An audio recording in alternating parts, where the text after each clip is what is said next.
Now, detonate the reality bomb!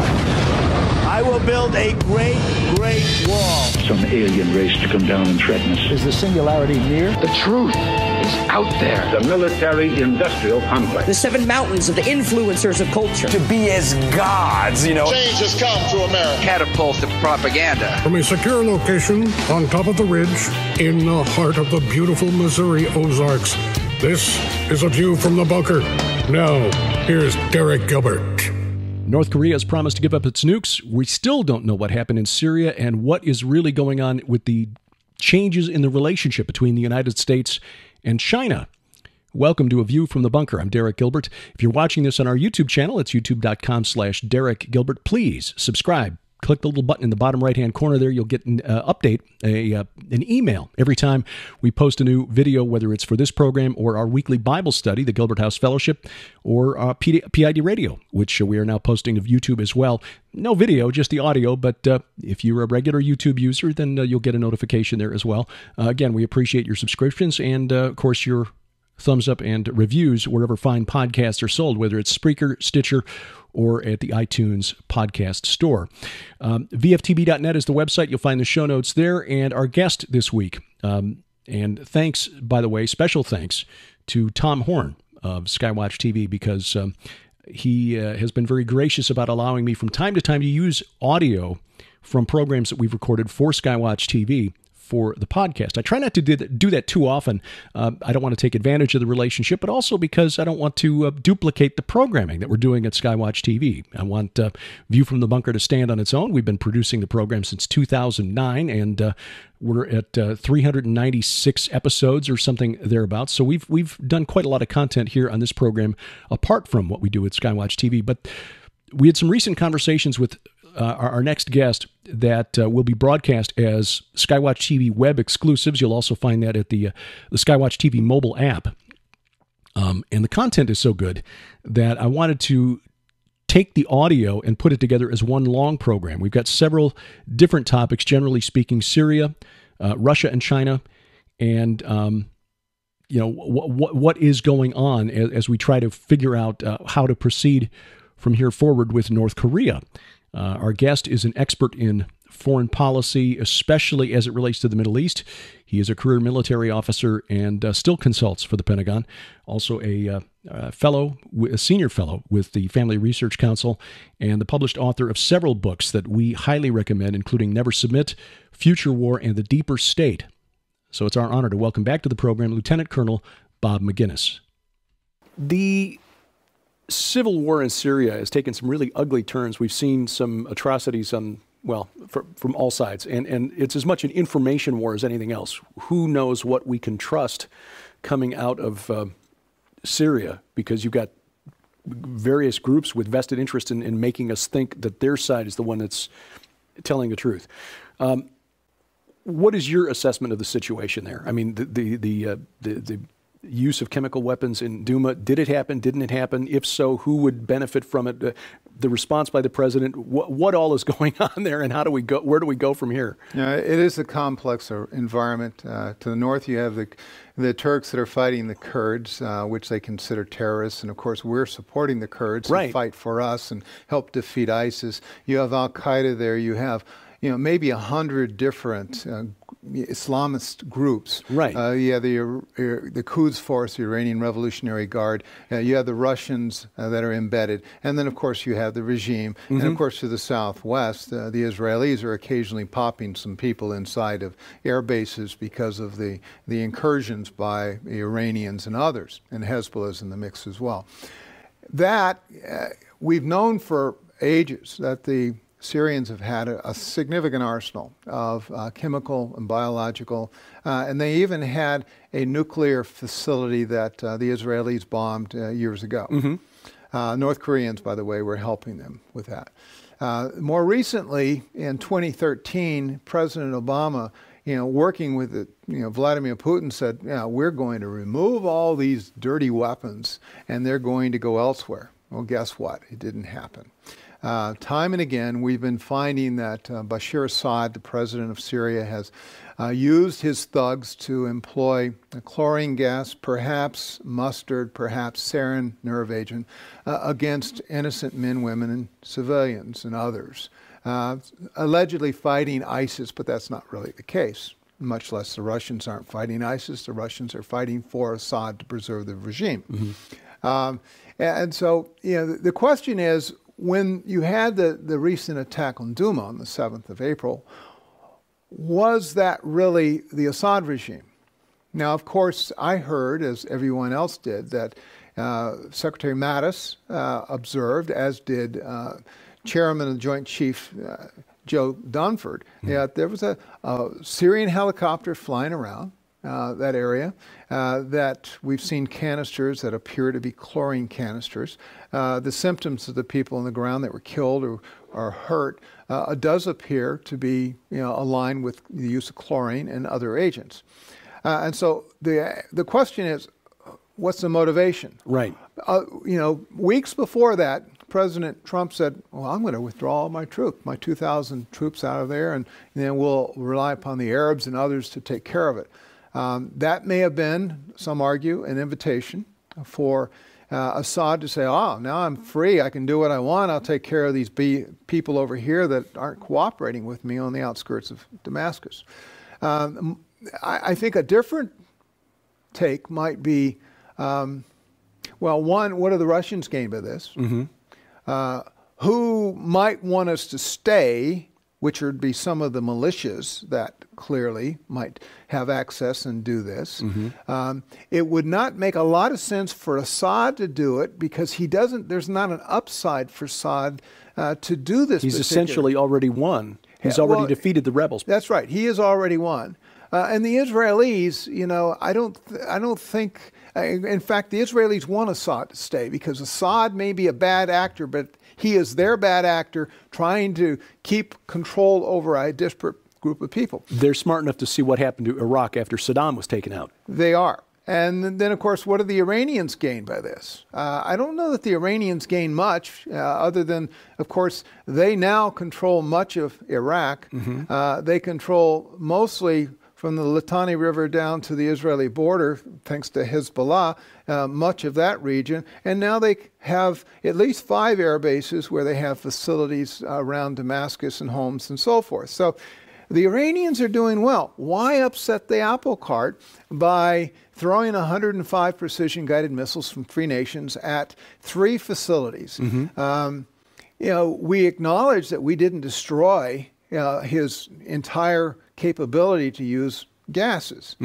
We didn't bomb the Russians, so the Russians aren't going to leave. So we begin to wonder, if this is only about messaging, why didn't they just write it on a piece of paper and send it to Assad and say, quit that, rather than spend millions and millions of dollars as they did? I suppose the only conclusion you can come to is that we believe that this would stop Assad from doing something like this in the future. But I wonder, what are our interests in that region?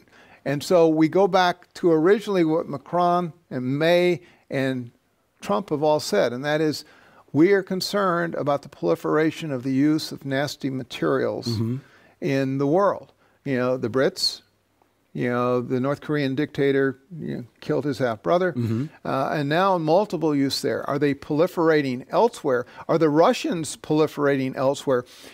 These inventories, if they were to get into this country, would be dangerous, and we do have reason to believe. We have Hezbollah in this country.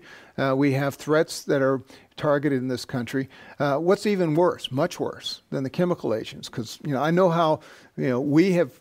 I was trained on how to deploy chemical agents many, many years ago. But it's biological stuff, which North Korea has, which Syria has had, which Russia definitely has had, and the Chinese.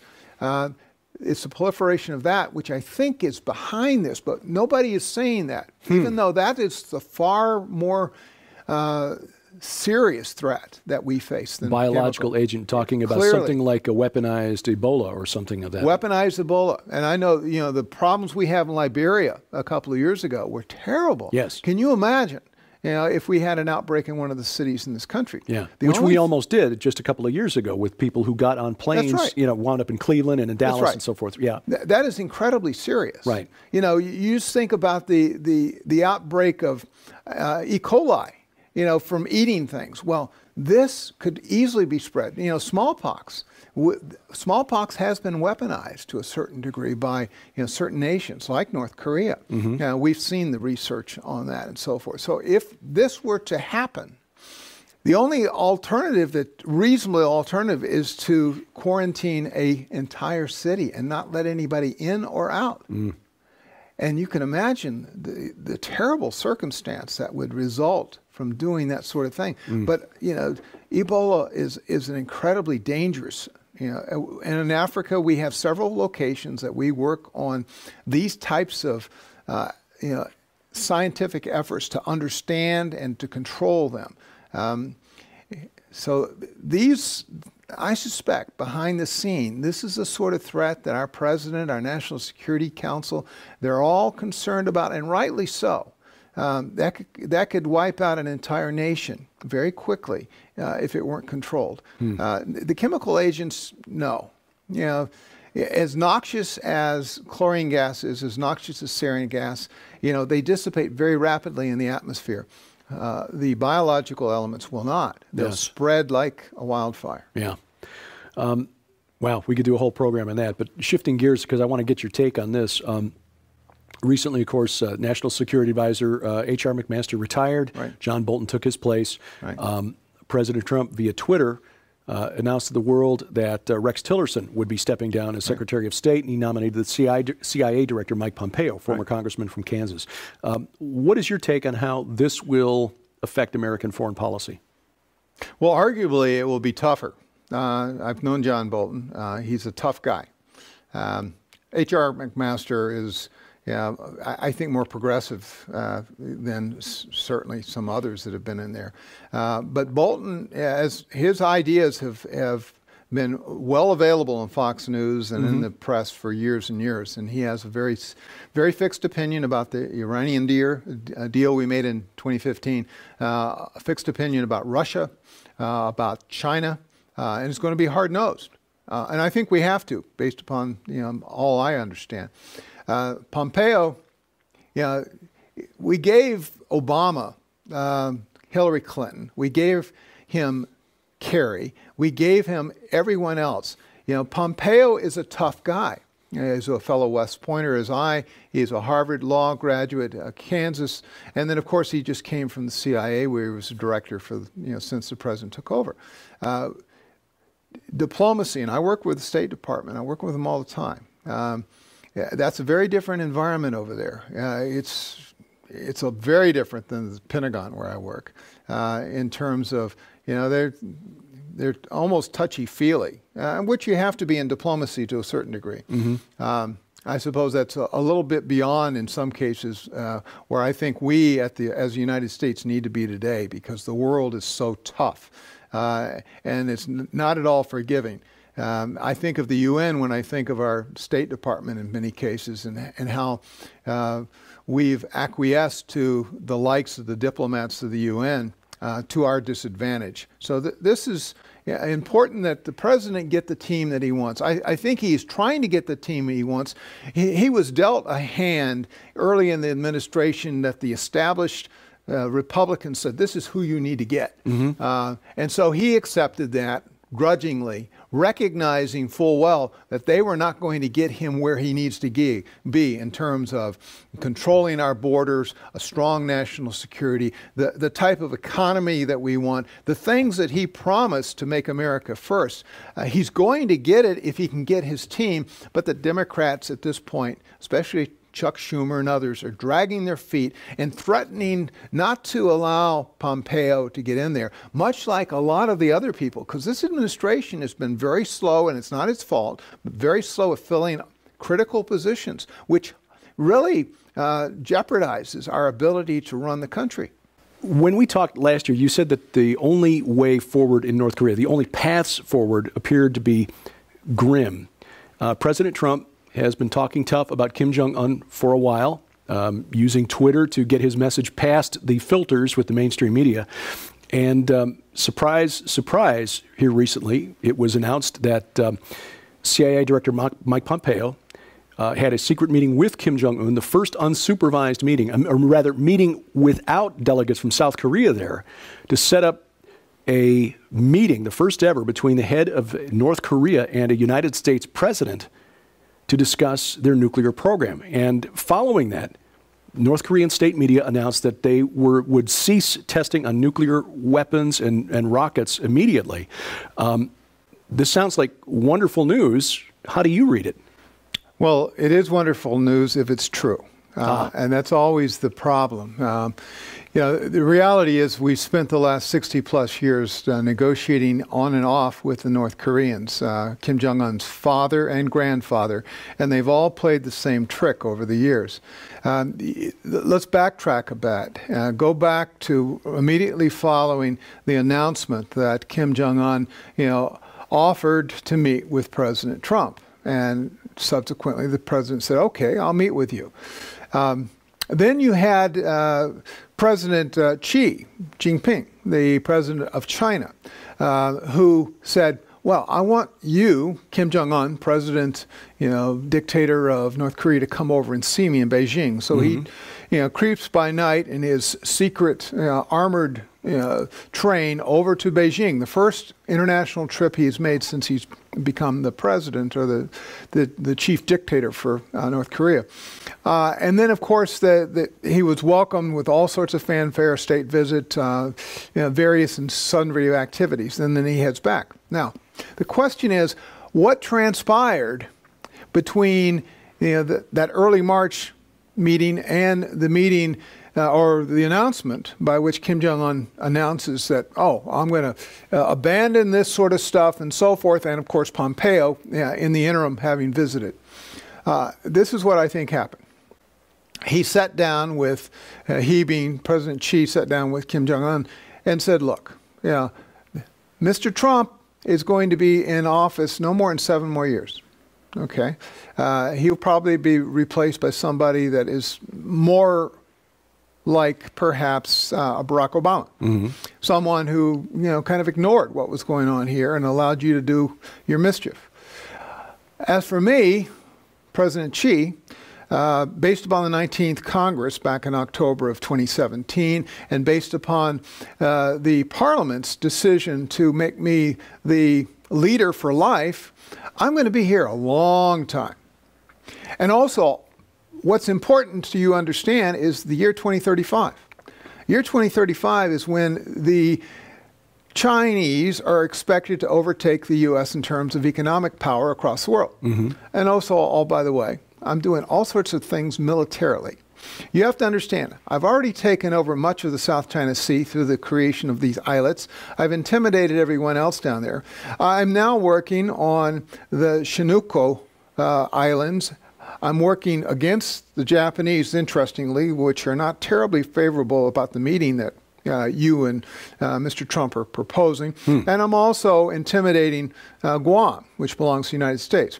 My objective is the 3-island chain. And by 2050, I intend to be in charge of most of the Pacific all the way to the Hawaiian Islands.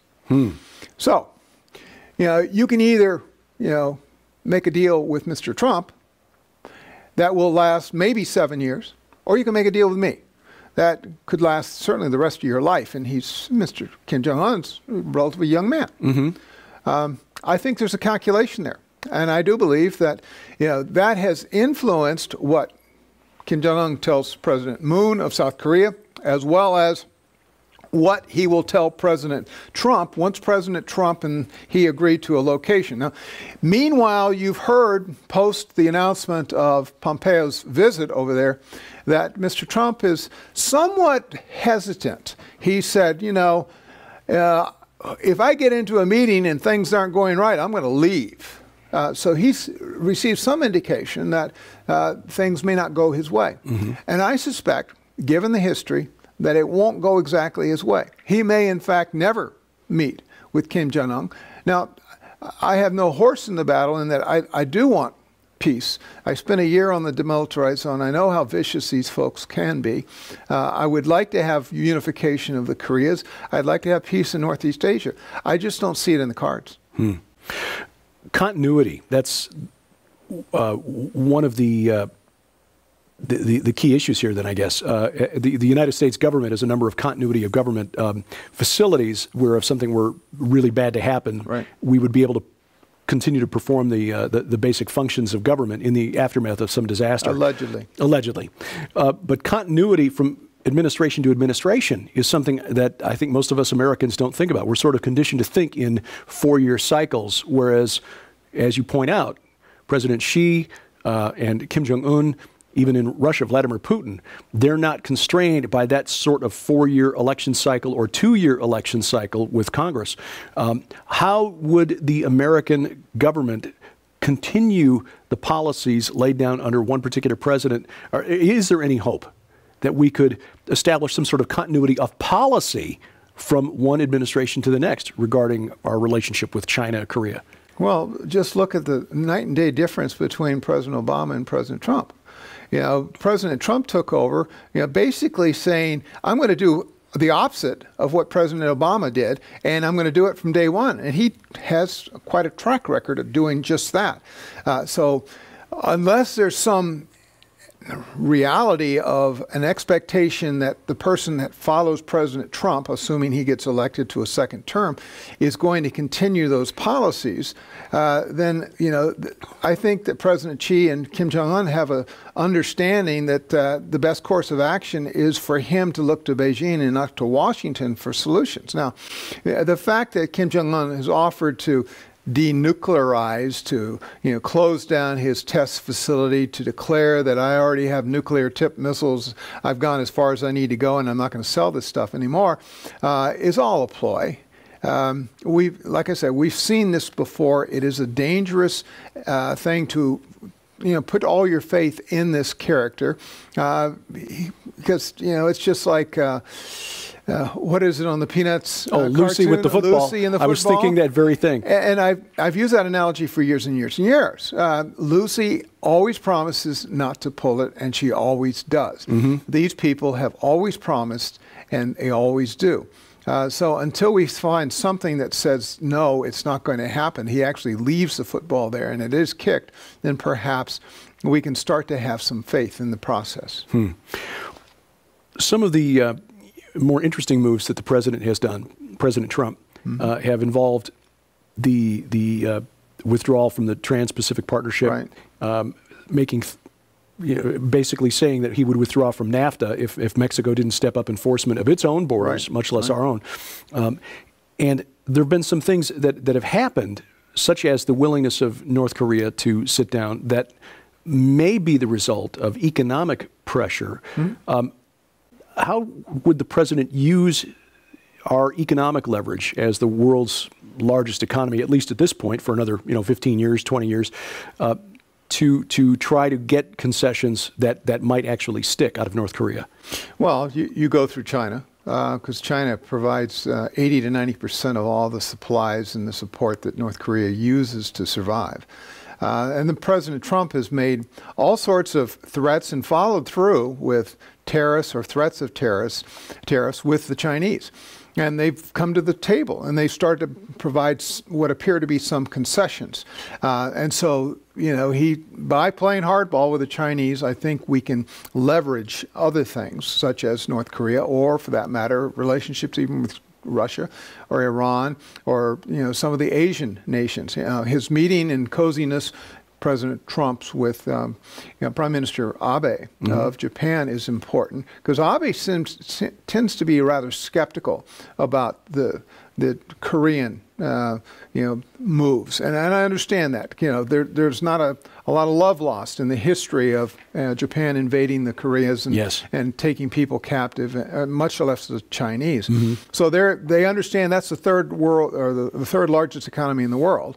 They're very powerful, very influential. They've had their military confrontations.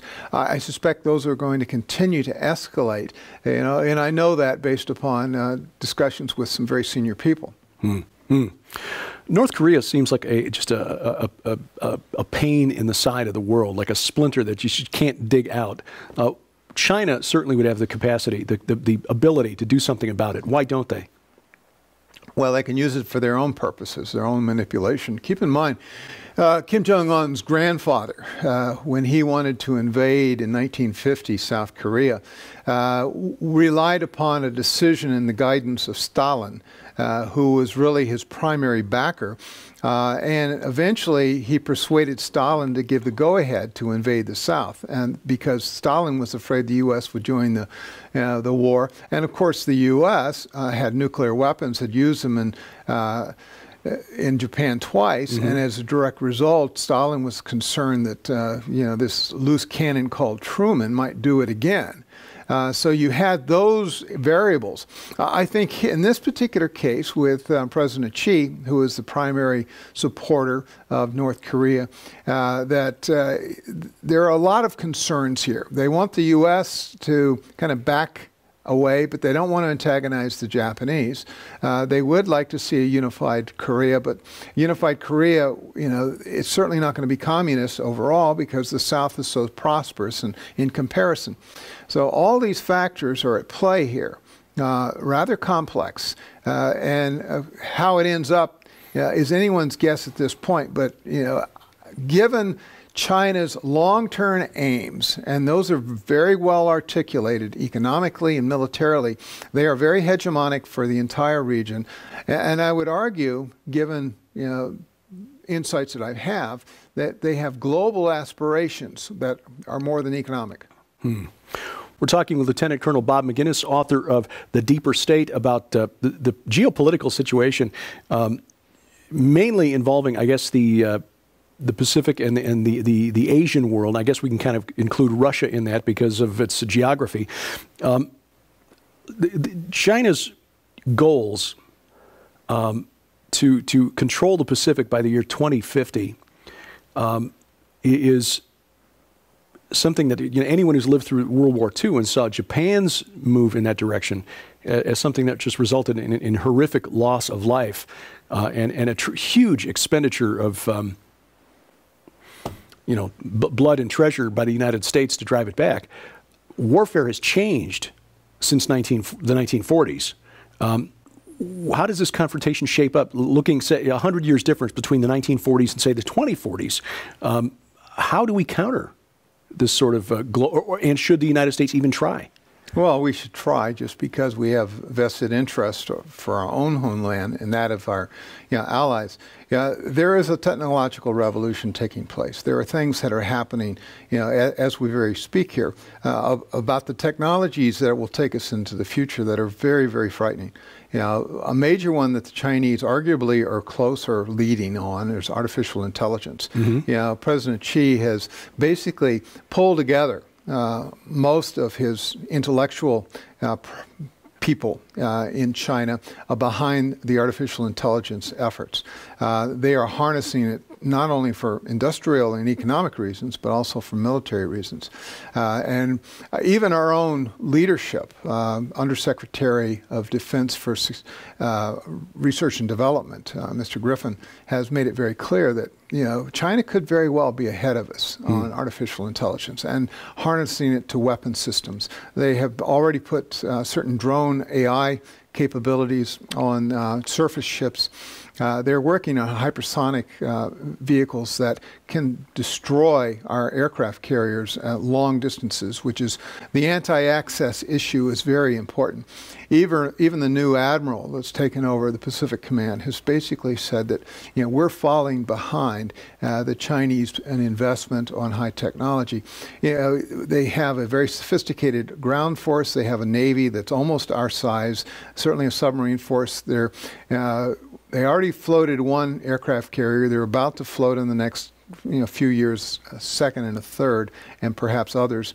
They have the hypersonic stuff. They have the stealth technologies. They have the space weapon platforms that we believe that they're developing to knock out our satellite systems, which we're wholly dependent upon to do expeditionary operations around the world. So when you consider all of that, and that they're spending, as much as we are, if you take into account that a lot of their expenditures are hidden within state expenditures, and they are not afraid of kind of mixing state and the civilian economy together on weapon systems and developments. So there's a lot to be concerned about. Now, you wrote extensively about the frightening technologies that are coming online in your book, The Future War. Right. And your statement about the long-range missiles able to knock out aircraft carriers is what comes to mind here. We've depended on our control of the sea for a long time, since World War II at least. Absolutely. And the aircraft carrier has played an important role in that. Right. If the advantage of the aircraft carrier is taken away, and the ability to even see from space via satellite what our troops are doing on the ground, where the enemy's located, if those are suddenly knocked out, and certainly we probably have countermeasures in place to take out enemy weapon systems that are similar to our own. In other words, the Chinese aircraft carriers are probably just as vulnerable as ours would be to these kind of missiles. It all seems like it's going to come down to the actual soldier on the ground once again. I mean, once these high-tech systems neutralize one another, it's all going to come down to boots on the ground at the end of the day. Well, certainly that's part of the equation. Hypersonics would allow us to sit wherever we are in the world, and because a hypersonic weapon will travel perhaps 10 times the speed of sound, and will, like Vladimir Putin announced in early March at his State of the Nation, he said, we already have all these systems. Now, our strategic command commander said that, believe him, he does have the systems. Now, whether or not they're perfected or not is a different issue, but he is working. He confirmed that. And so the Chinese are doing the same thing. Will they be able to knock out our carriers? Eventually, yes. We have no air defense against a hypersonic weapon system. Will their cyber attacks, will their lasers, will their other systems that are being honed be effective? I would argue yes. So we do have to ask the question, how do we fight wars in the future? We'll use certainly cyber to destroy as much as we can. There will be space-based platforms, and China already has some, and the Russians are working. Arguably, they have a capability. I won't comment on what we may or may not be doing. So, how are you going to do this? Now, the Chinese, meanwhile, if you look across the world, the Chinese have great control over the Panama Canal, the Suez Canal, certainly over the Straits of Malacca.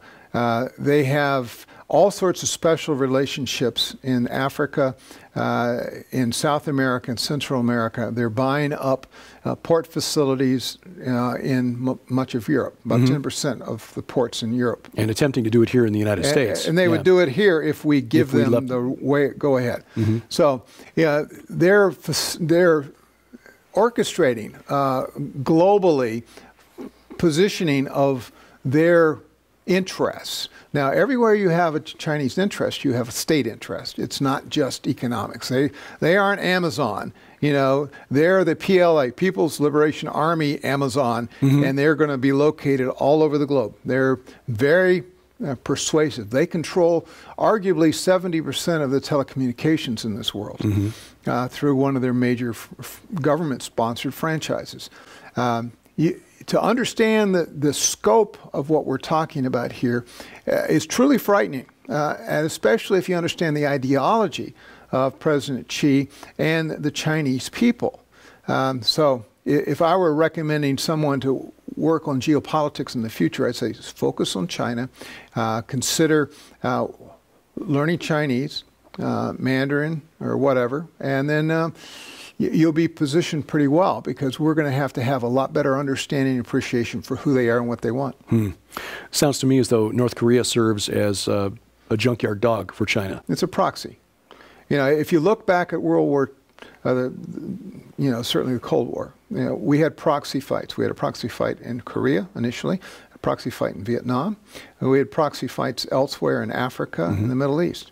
We will have proxy fights in the future. I would argue the fight in Syria is a proxy fight. and what I argue is the new Cold War. There are the proxy fights probably in Northeast Asia. There will be proxy fights in Southeast Asia. Certainly in Oceania, which are all those island groupings throughout South China Sea and the Eastern Indian Ocean. And then, of course, they're building facilities not just at Djibouti in northeastern Africa. We have a couple of new Chinese facilities off the coast of Pakistan. And of course, the Paks are not friendly with the Indians, and the Chinese are now very cozy with the Pakistanis, which worries the Indians. The world is becoming far more chaotic than it's ever been. And all of those nations, all three of those nations are nuclear armed. They are. Yeah. My dad once said, based on his experience working in the electronics industry with Motorola, which had a number of dealings with Japanese and other Asian suppliers, that he characterized the difference between the American worldview and the Asian worldview like the difference between a ballet and a hockey game. With the ballet, the Asians take a very long view. Everything is carefully orchestrated, and there are ebbs and flows and crescendos, but they always know where they are in the ballet, and it's always building toward a conclusion. Whereas Americans are always looking, how many seconds do we have left in the period? Time to pull the goalie, throw everything out there to try to make our goal for the end of the quarter. But it seems that this is also an apt metaphor for politics. Oh, it is. And the way we view our foreign policy here in the United States. Everything is geared on a 2 or 4 year cycle, whereas our Asian brothers and sisters, the Chinese especially, seem to take a much, much longer view and much more consistency from year to year. Yeah, if you go back thousands of years and you have the Silk Road, which was basically linking the Asian world with the European world, that ended to a certain degree because of the bubonic plague. Right. And the fact that... which was spread in part by the Silk Road. It was. But today there's a new Silk Road. Yeah. And President Xi started in 2013 that adventure, investing trillions of dollars across the world. And it spread to at least 68 countries, and his ambition is well over 100 countries, to have wrestled control. He's doing that through port facilities. He's doing it through even the forward manning of his armed forces. This is a global march, and the sooner we understand the competition, the better off we'll be. The resistance to President Trump and what he's trying to accomplish, there are some forces working behind the scenes here in the United States or around the world that also have a long-term goal in mind. What is that goal? Why are they opposed to President Trump? And how closely do those goals match what, say, the Chinese or the Russians are trying to accomplish? Well, certainly the globalists, which I talk about in the deeper state, are part of this whole worldwide agenda. Globalists, in a very general sense, it seems to be a bit generic or non-confrontational. In other words, the international communication, which is nice, international markets, and certainly ideas about respect for human rights, the promotion of this and that. But it's also about tearing down borders, which Mr. Trump, in his campaign in 2016, made it very clear that he opposes the attacks on sovereignty. He opposes, open markets where it destroys the American economy, takes jobs away from us, takes manufacturing away from us, and puts it in the hands of the Chinese. For instance, we can't build a jet in this country without chips. From China, because China dominates that field, and they dominate a lot of areas.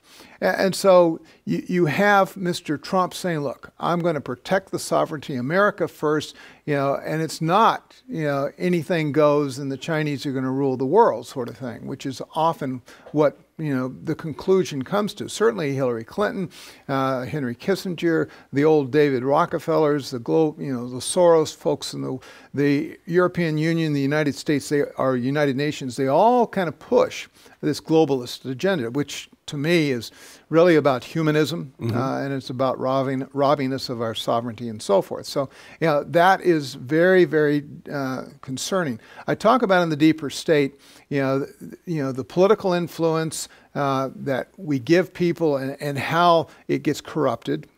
a lot of it by the people that are influencing the political class and the bureaucracies. And then, of course, I talk about the spiritual realm, the unseen realm, and the influence that demonic forces have within the political establishment and the bureaucracy, and how they're pushing, whether it's through the likes of a James Comey or a McCabe or any number of political people. I heard the other day on the radio, someone said the deeper state or the deep state and Democrats are much the same. And it would appear, when you consider who is really dragging their feet and trying to undermine what President Trump is trying to do, it's the professional DNC in Washington that are doing things that arguably are against the interest of the entire United States, but it's promoting their own interests, whether it's Uranium One or it's a host of other issues that you've been reading on the front pages. The view, the very short-sighted view, it seems to me, of personal interest.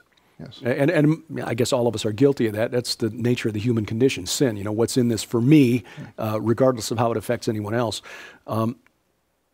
seems to be, in the long run, rather self-destructive. Like, what was the joke that Lenin said? We'll sell the capitalists the rope with which they will hang themselves, or with which we will hang them.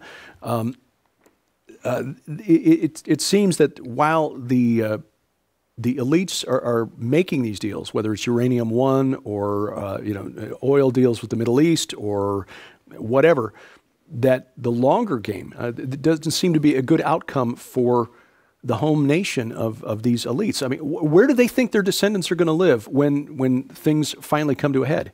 Yeah. I mean, what's their exit strategy here? Well, a number of them, many of them, are very much into eugenics. And we've noticed Ted that. Turner has made it very clear that he says that we ought to have a world of 500 million, not 8 billion. So, you can think very nefariously about what his ultimate outcome might be about most of us. And I'm sure that there are a number of us who would be on the front of the line on this type of activity. It's, the eugenics people are always, they're never at the front of that line. No, they believe in feudalism. They believe in dictating every aspect of our life. They are genetically predisposed, according to them, the elite, to rule the world, to make all the decisions. We are not capable of making the decisions for ourselves. So their world is very different than the world that I see. They're imbued with zeitgeist. In other words, the spirit of the time, progressivism. They're going to get to where they need to be, and we're going to pay the price. But they have the idea that humanity is going to improve until eventually we're perfect, but there are only a few left that fit that characterization. And usually the ones who are making the characterization. Well, how do the long-term goals of President Xi of China fit into the globalist agenda for what they want the world to be? Well, keep in mind, he represents the majority of the Communist Party elite, who obviously are the elite of China, and therefore would be the elite of their future world. And so he is going to make China the economic powerhouse of the world. He's going to make everyone else, to bow basically at their doorstep to accommodate them economically. He will dominate all governments given the opportunity. He already has spies by the thousands and thousands in this country, robbing us blind of our intellectual property, manipulating our economy in ways. He's already made steps to make the yuan the currency that they're going to buy everything. In the past, it's been the dollar for petroleum. No longer, probably beginning next year, that's going to change because China's just not going to do it. And so they truly are stepping out across the world, doing things that only a few years ago nobody envisioned. And he is a very, very powerful man in a position for life. He'll be as powerful, if not more so, than Mao Zedong was. And Mao, of course, killed millions and millions of his own countrymen to bring them into alliance or obedience to his vision for the world. This was an event that probably didn't get as much attention as it should have here in the United States. President Xi getting the constitution changed in China to become the ruler for life. That's true. No, it's not well publicized, but it's a fact. It was well publicized over there. The people in Asia understand what this means. There's no secret. And he's already laid out, how things are going to be orchestrated. His dream ambition, as he's indicated, he's going to control basically the young population, bring them into, like the Communist Party better, because they truly are the elite that ought to control everything, according to him. So there is an ideology behind him, and that has the complete support of the leadership of that country.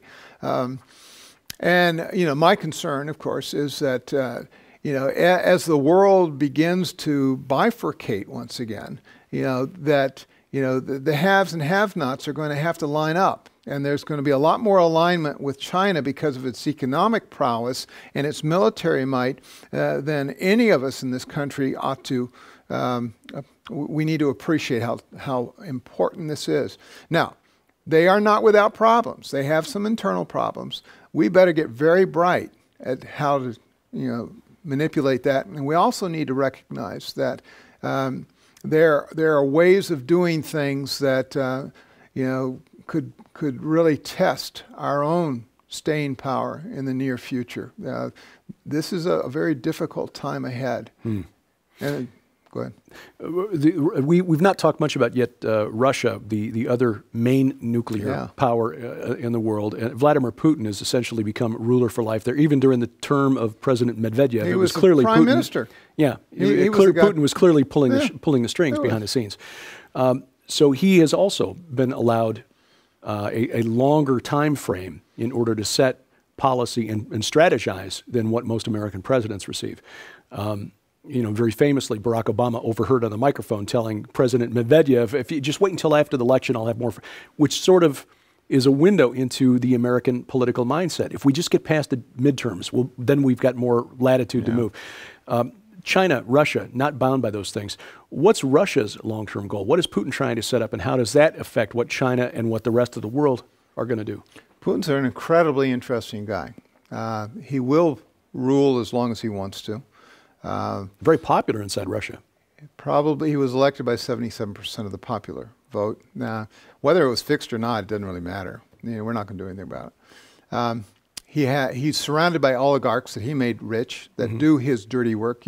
For instance, back in February this year, you had a couple hundred mercenaries, Russian mercenaries, killed in eastern Syria. They were hired by a group that worked for a Russian oligarch, which is a dear friend of Vladimir Putin. So they weren't there by mistake. Putin has by his public statements, he has every intention of making Russia a great nation again. And the Russian people, by their own survey, want to be a great nation again. And they don't care how much it costs in terms of their own sacrifice. They want to be great again. The problem is they have an economy that's in the tank. They're totally dependent upon oil. Of course, oil income is about to go up again. We see prospects of maybe $100 a barrel. So that's going to hurt all of us here in America, even though we're producing a lot more oil because of fracking and the like. Yeah, there are parts of the country that I used to travel where $100 a barrel oil would be great news. Southern Illinois, Western North Dakota, that's good for the Texas, local Oklahoma, economy. Good for them. People who depend on it for long-haul trucking, farmers, not so good. Not so good. Yeah. So Putin, meanwhile, though his economy has issues, he is, of course, expanding geopolitically into the Middle East. He's established himself in Syria. He's established himself, interesting, with Egypt, Turkey, which is a NATO ally, which they just agreed to build a nuclear reactor on the coastline on the Med. And of course, they've sold an S-400 anti-ballistic missile systems to the Turks, which violates agreements that we have with NATO. So Turkey is, I think, in limbo. They've, of course, worked very closely with the Iranians. Russia's reestablishing themselves there. They've already, of course, they keep the civil war going in Ukraine, and that's not going to end well. That's the breadbasket of Russia, Mother Russia, historically. And of course, they've intimidated everyone up to the Scandinavian countries. And then, of course, they've controlled the stands. And then there's China, 4,000-kilometer common border. Those nations, they recently exchanged foreign ministers to the new Chinese foreign minister went to Moscow and says, "Dear friend, we're going to work together. We're going to cooperate more than we ever have before," and so forth. So the relationship of necessity against us, we're the enemy. There's no question about it when you read their literature, is consolidating between Russia and China, which is bad news. They've done this before, but not nearly to the extent that they are now doing it. So revisiting a new Cold War is my real concern. I see every indication of that. Looking at the elites, the globalists who influence American policies here, it seems it's pretty much Americans and Europeans for the most part, North Americans and Europeans. The Russians and Chinese don't seem to be playing or willing to dance to our tune, as it were. How do their plans, and this potential new friendship, this renewal of the Cold War, how does that affect the plans of the globalists? Well, or is that just another aspect of their plan? Well, it is, I think. You see, the Chinese understand this, and they are going to co-opt the Europeans, which they're already doing through a variety of purchases and by contract, and of course by intellectual property manipulation.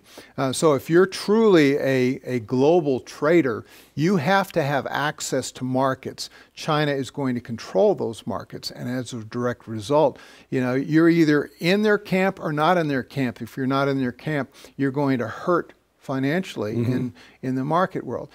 Just take, for example, why would China, a country that doesn't have any Arctic ice, have icebreakers? That's a good question. They have a fleet of icebreakers. Now, why? Because they have figured out to get to Europe, they need to go the northern route. They don't want to depend upon the Russians, and so they have icebreakers now to save on delivery to Europe. Now, of course, I've indicated that they are buying up a host of facilities in northern Europe. And as a direct result, you've got a few Europeans, Macron in France, May and a couple of others who are recognizing that maybe we shouldn't be surrendering so much to the Chinese because they do have a global ambition to begin to take over. So this oligarchy, there was a conference months ago in Beijing. They brought in all these Latin leaders. And these Latin leaders came in and they were being briefed by the telecommunication industry there in China. And they said, look, if you would like to have Wi-Fi and all the connections just like we do in Shanghai and so forth, we can do that. You turn over your economy to us, and we will give you all of this. Now, Turkey has done that. Latin American nations are incentivized to do it. Should they surrender, and some will, I predict, then you're going to have more Chinese influence over to our south, Latin American and Central American countries, much like you already have in many African countries, especially in the east coast of Africa. What do the Chinese want? They want access to all sorts of minerals, raw materials. They want marketplaces. They truly, if you look at what they're doing globally, want to take over. And like I say, it might be prudent to begin to learn to speak Chinese. From a prophetic standpoint, again, the subtitle of your book, The Deeper State, refers to an imminent final empire. What does this final empire look like, and how do we as Christians fit into it? To a certain degree, it depends upon what we as Americans, what we as Christians do in the future. China has a rich Christian history, and they have a lot of Christians that are there today that are somewhat of a thorn in the side of President Xi. Yes. Xi's a communist. He doesn't believe in all this Christianity stuff.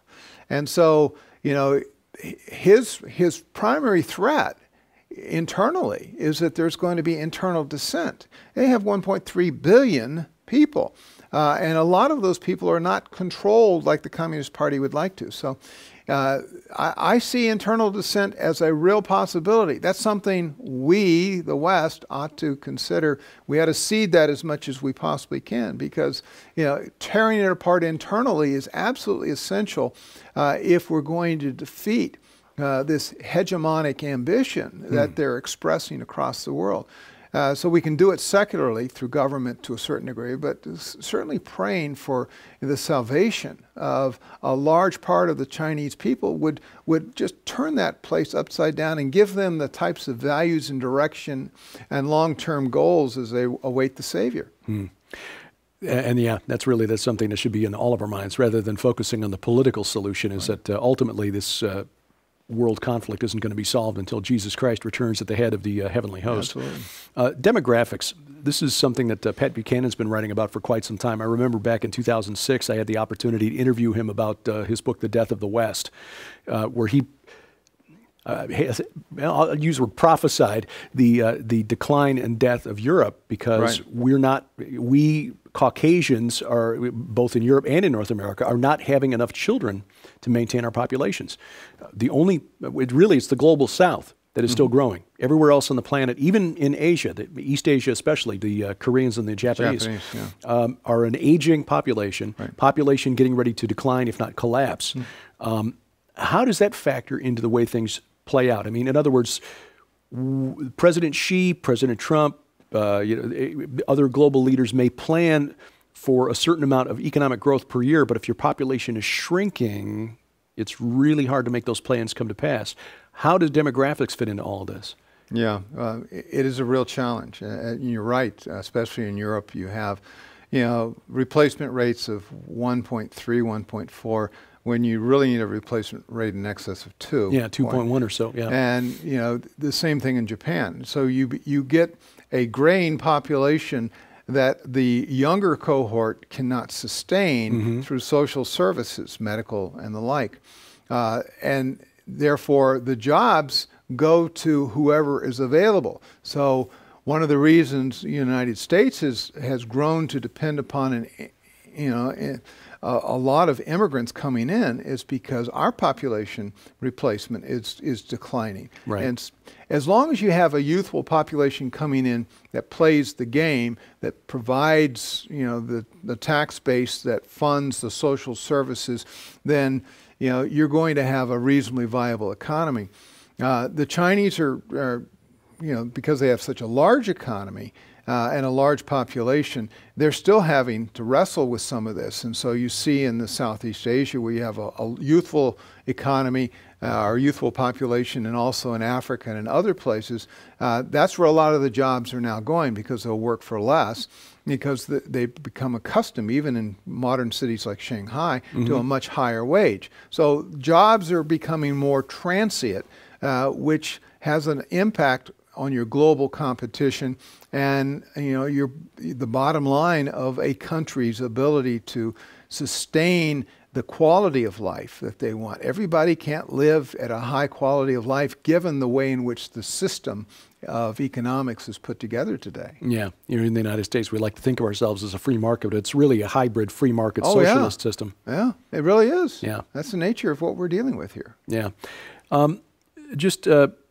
I guess in the last couple of minutes of this program, what is your hope? When you write a lot about some of the real challenges facing us. I mean, the challenge of Islam was the focus of your book, Never Submit. Right. The transhumanist future and the changing nature of what it means to be human, in addition to the frightening nature of future wars, and then the deeper state, this occult underground that's trying to bring back Babel.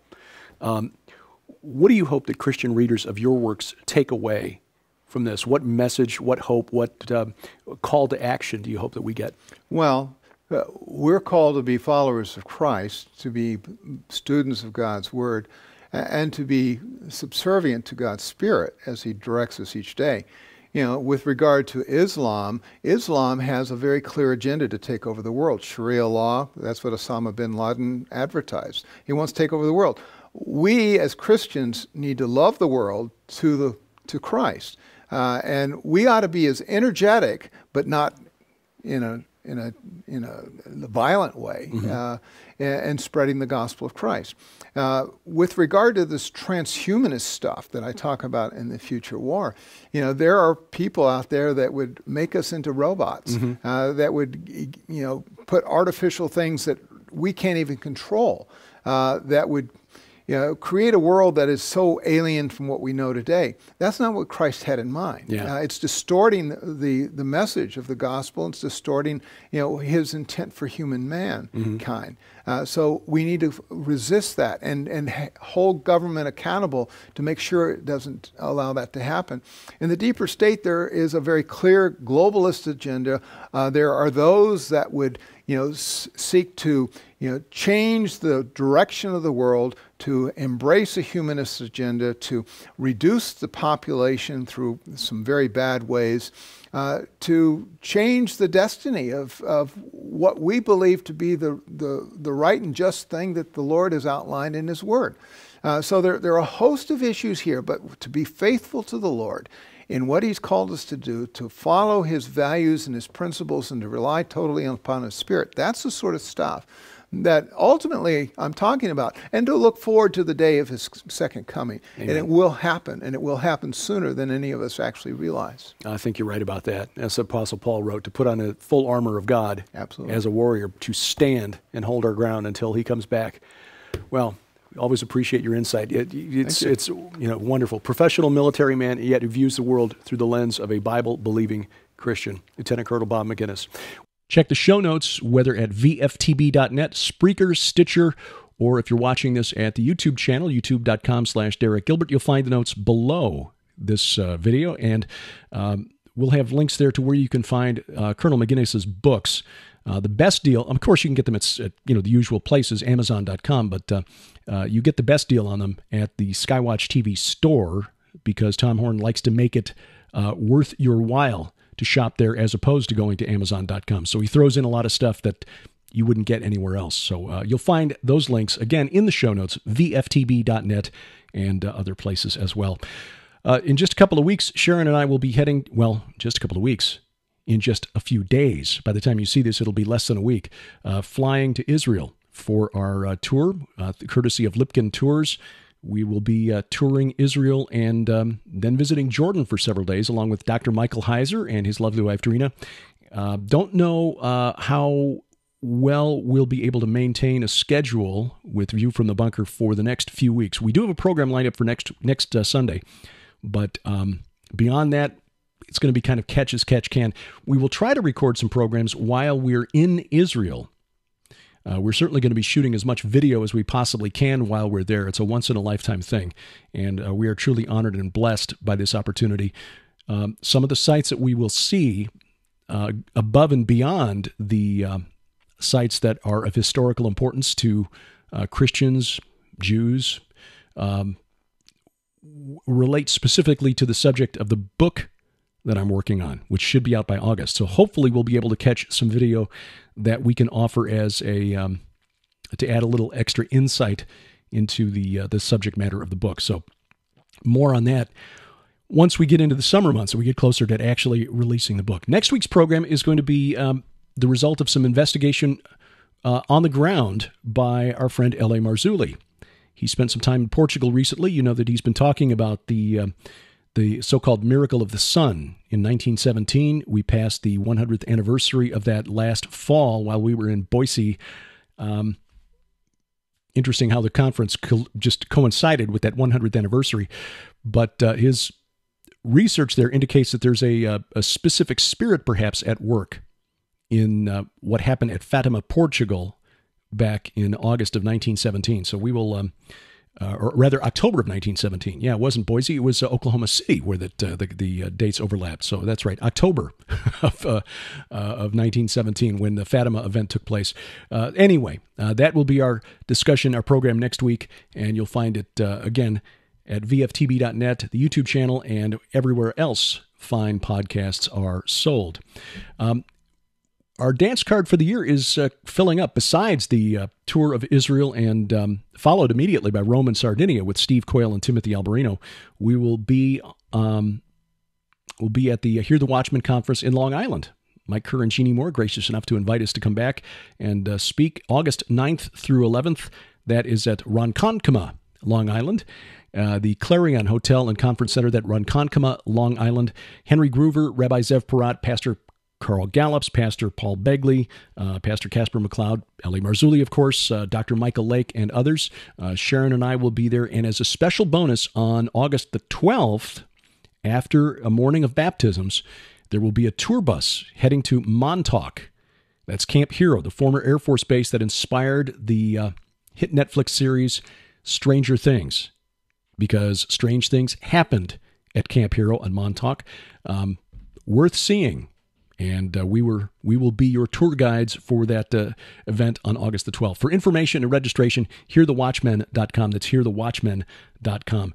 Transhumanism and the Hybrid Age. That's the theme of the True Legends Conference, which comes back to Branson in September 14th through the 16th of 2018. Sharon will be one of the featured speakers for that conference, along with Steve Quayle, Tom Horn, Dr. Hugo de Garis, Timothy Alberino, David Knight of Infowars.com, and now Richard Dolan, respected ufologist, talking about transhumanism. Where is it leading mankind, and how is it being presented to us as an alternative religion? That conference date, September 14th through the 16th, the Mansion Theater in Branson. Don't wait. It is already 2/3 sold out. And then in October, we head to the East Coast again, Gettysburg, Pennsylvania, for the East Coast Prophecy Conference from Southwest Radio Ministries. Dr. Larry Spargimino and Dr. Bob Glaze. Tom Horn will be one of the featured speakers. Stephen Strang, publisher of Charisma Magazine and the author of God and Donald Trump. I will be one of the speakers. And Joe Horn as well, the author of the new book, which you need to have at home, called Time Bomb. What you're eating may be killing you, even if you think you're eating healthy. Dates for that conference, October, why is my brain, 18th through 20th, I believe, are the dates.